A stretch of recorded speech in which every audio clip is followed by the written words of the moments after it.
નમસ્કાર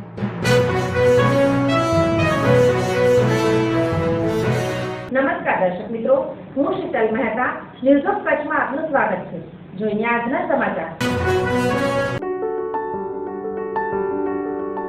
નમસ્કાર મિત્રો, આ છે અમારું ઓસ્ટિયોફિક બોન સેટિંગ સેન્ટર ભુજ કે જ્યાં કોઈ પણ પ્રકારની દવા કે ઓપરેશન વગર શરીરના વિવિધ સાંધા તથા મણકાના લગતા દુખાવાની સારવાર મલેશિયાની પ્રખ્યાત બોન સેટિંગ પદ્ધતિ વડે કરવામાં આવે છે, જેમાં કમર તથા ડોકમાં ગાદી ખસી જવાથી થતું કમર કે ડોકનો દુખાવો, ગોઠણમાં ઘસારાને લીધે થતું ગોઠણનો દુખાવો ઉપરાંત ખંભા, કોણી, કાંડાની સારવાર કરવામાં આવે છે, તેમજ ગેસ તથા માથાના દુખાવાની સારવાર પણ કરવામાં આવે છે.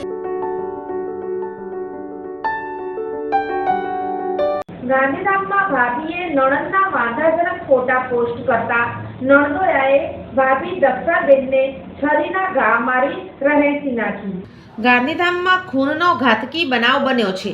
આ હત્યાનો બનાવ ગઈકાલે રાત્રે 8 થી 9 વચ્ચે મરણ જનારના ઘર પાસે બન્યો હતો. આ બનાવ સંબંધે પ્રાથમિક બાતમી અનુસાર દક્ષાબેન રાજુભાઈ કોલી મકવાણાની હત્યા તેના જ નણદોયા વિપુલ દયાભાઈ કોલી ગાંધીધામવાળા અને તેના 2 મિત્રોએ કરી હોવાનો આરોપ છે. હત્યા થવાનું પ્રાથમિક કારણ જે બહાર આવ્યું છે તે મુજબ મરણ જનારે તેની નણંદના અમુક વાંધાજનક ફોટા સોશિયલ મીડિયામાં પોસ્ટ કરતા નણદોયા દક્ષાબેન ભાભીને ઘરે આવી ઝઘડો કર્યો હતો.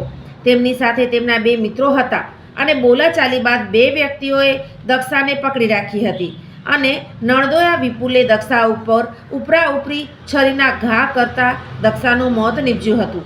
તે સમયે ઘરના અન્ય લોકોએ દક્ષાબેનની બેન નીતા અને પુત્ર એ દક્ષાને છોડાવવા માટે વિપુલને મારતા વિપુલ ઘાયલ થતા ભુજની જીકે જનરલ હોસ્પિટલમાં દાખલ કરાયો છે.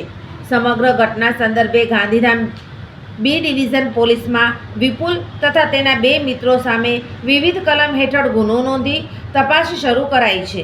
આમ આપસમાં સોશિયલ મીડિયા દક્ષાની હત્યાનું કારણ બન્યું છે.